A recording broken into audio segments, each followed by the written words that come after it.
నాగ చైతన్య శోభితల పెళ్లి విషయంలో నాగార్జున మరోసారి ఆలోచనలో పడ్డారు. ఇంతకీ ప్రేమించి పెళ్లి చేసుకోబోతున్న వీరిద్దరి పెళ్లికి ఒప్పుకున్న నాగార్జున మళ్ళీ ఎందుకు పెళ్లి విషయంలో వెనుకడుగు వేశారు? ఎందుకు ఇలాంటి ఆలోచన తీసుకున్నారు?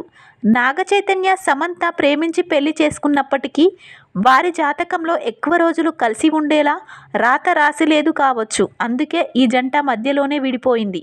అయితే వీరి విడాకులై మళ్ళీ నాగ చైతన్య రెండో పెళ్లికి రెడీ అయిన సమయంలో ప్రముఖ జ్యోతిష్యుడు వేణుస్వామి నాగ చైతన్యకు శోభితలకు సంబంధించిన జాతకం చెప్పి ఇండస్ట్రీలో పెద్ద దుమారం సృష్టించారు. ఇక నాగ చైతన్య సమంతలు పెళ్లి చేసుకున్న సమయంలో ఎలా అయితే వీరి జీవితం బాగుండదని పెళ్ళైన కొద్ది రోజులకే వీరిద్దరూ మనస్పర్ధల కారణంగా విడాకులు తీసుకుంటారని చెప్పారో వారి జీవితంలో అలాగే జరిగింది.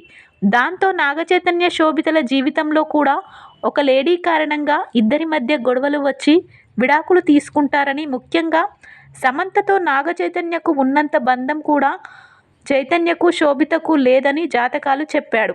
అంతేకాదు వీరిద్దరి అన్యోన్య జీవితం కేవలం 2029 వరకే బాగుంటుందని, ఆ తర్వాత ఒక మహిళ వీరి జీవితంలో వేలు పెట్టడం వల్ల ఇద్దరు విడాకులు తీసుకుంటారని వీరి జాతకం చెప్తుంది అంటూ వేణుస్వామి సంచలన వ్యాఖ్యలు చేశారు. ప్రస్తుతం ఈ విషయం కాస్త ఎంతో వైరల్గా మారింది. దీంతో వేణుస్వామిపై కేసు కూడా నమోదు అయిన సంగతి మనందరికీ తెలిసిందే. ఇదంతా పక్కన పెడితే వేణుస్వామి మాటలతో నాగార్జున మరోసారి ఆలోచనలో పడ్డారట. అయితే తన కొడుకు మొదటి పెళ్లి విషయంలో వేణుస్వామి చెప్పిందే జరగడంతో రెండో పెళ్లి విషయంలో ఇదే తప్పు జరగకూడదు అని నాగార్జున ఆలోచన పడ్డాడంటూ తెలుస్తోంది.